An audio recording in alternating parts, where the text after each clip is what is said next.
கௌரி கறி கார்னர். நாம் இன்னைக்கு பார்க்க போகிற ரெசிபி சோளை பட்டுரே. இதில் வந்து நம்ம சென்னா மசாலாவை முதல்ல பார்த்துருவோம். அதுதான் சோளைங்கிறது. அதை முதல்ல பார்த்துடலாம். நம்ம கொண்டக்கடலை, வெள்ளை கொண்டக்கடலையை ஒரு 1/4 கிலோ எடுத்து நல்லா ஒரு 8 மணி நேரம் ஊற வச்சு வச்சுருக்கேன். நீங்கள் ஓவர் நைட் கூட ஊற வச்சு வச்சுக்கலாம். ஒரு பெரிய வெங்காயத்தை ரஃபாக கட் பண்ணி வச்சுருக்கேன். அது மாதிரி ஒரு பெரிய தக்காளி பழத்தை ரஃபாக கட் பண்ணி வச்சுருக்கேன். மஞ்சள் தூள் 1/2 டீஸ்பூன், தனி மிளகாய் தூள் 3/4 டீஸ்பூன், மல்லித்தூள் 3/4 டீஸ்பூன், கரம் மசாலா ஒரு 3/4 டீஸ்பூன், ஒரு பச்சை மிளகாய், பெரிய பச்சை மிளகாய் அதை வந்து 2ஆக கீறி வச்சுருக்கேன்.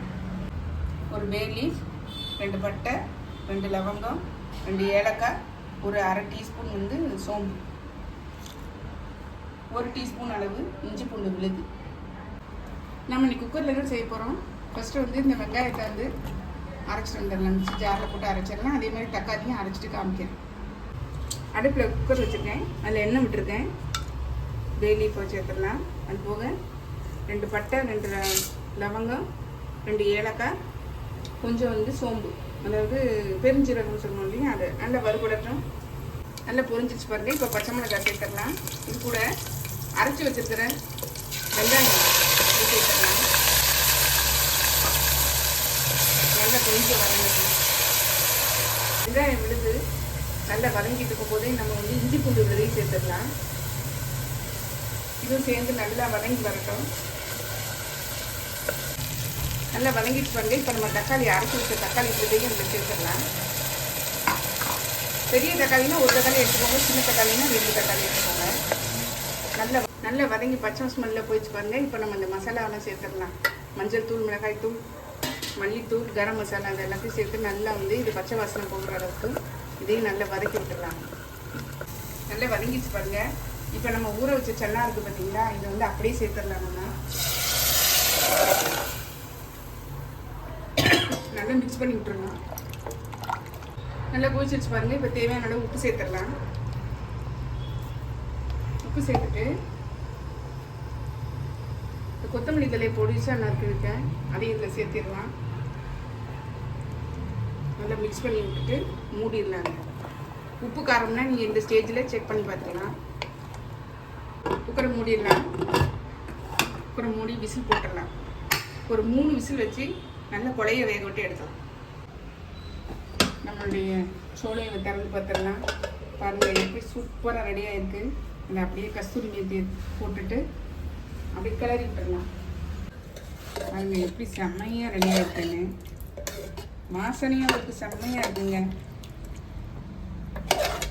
வீடே மணக்குதுங்க. அப்படியே நம்ம பட்டூராவை வச்சு அதை வச்சு சாப்பிட்டோம்னா செம்ம டேஸ்டியாக இருக்குங்க. நான் உங்களுக்கு காமிக்கிறேங்க. மிக்சிங் பவுலுக்கு 2 கப்பு வந்து மைதா எடுத்துருக்கேன். இதில் 1/4 கப்பு வந்து ரவை,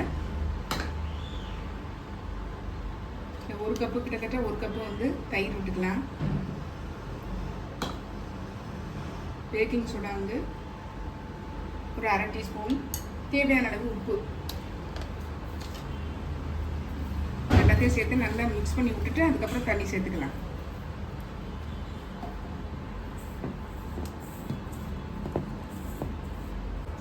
அரை டீஸ்பூன் வந்து சுகர் சேர்த்துடலாம். நல்லா பசஞ்சு விட்ட பாருங்கள். இவ்வளோதான் இதில் உள்ள ஈரப்பதம். இதுக்கு மேலே நம்ம கொஞ்சம் கொஞ்சமாக தண்ணி தெளித்து சப்பாத்திக்கு மாவு செய்கிற மாதிரி பசஞ்சிக்கலாம். பசஞ்சிட்டு நான் உங்களுக்கு காமிக்கிறேன். பசங்கிட்டு ஒரு 10 நிமிஷம் ஊற வச்சுருக்கேன். இப்போ நம்ம வந்து சின்ன சின்ன உருண்டைகளாக உருட்டிக்கலாம். உருட்டிட்டு நம்ம வந்து அந்த சப்பாத்தி குழம்பியில் வச்சு தேய்ச்சி எடுத்துக்கலாம். நமக்கு தேவைக்கு ஏற்ற மாதிரி சின்னதோ பெருசோ நம்ம வந்து போட்டுக்கலாம். நான் இந்த அளவு சைஸுக்கு ரவுண்ட் ஆக்கிக்கிறேன். இந்த தேய்ச்சிட்டு நான் உங்களுக்கு காமிக்கிறேன். நல்லா ரவுண்டை தேய்ச்சிட்டேன் பாருங்கள். இதனுடைய திக்னஸ் வந்து இந்த அளவு இருந்தால் போதும். தெரியுதா உங்களுக்கு? இந்த அளவு இருந்தால் போதும். இப்போ வந்து எண்ணெய் சூடாக இருக்குது. எண்ணெயில் போட்டு பொரிச்சு எடுத்துடலாம். எண்ணெய் சூடாகிடுச்சு பாருங்கள். இப்போ நம்ம போட்டுடலாம். நல்ல புசு புசுன்னு எடுத்துப்பாங்க. அப்படியே நம்ம திருப்பி விட்டுடலாம். கடையில் போடுற மாதிரியே நான் அந்த பெருசாக நம்ம போட்டாச்சுங்க. நம்மளுடைய சோளை பட்டுரை பாருங்கள், செம்ம டேஸ்டியாக சூப்பராக ரெடியாக இருக்குங்க. கடையில் சாப்பிட்ற மாதிரியே ஒரு ஃபீலிங் இருக்குங்க. அந்த மாதிரி கரெக்டாக வந்து நம்மளுடைய பட்டூராவும் சோளையும் சூப்பராக ரெடியாக இருக்குது. கண்டிப்பாக ட்ரை பண்ணி பாருங்கள்.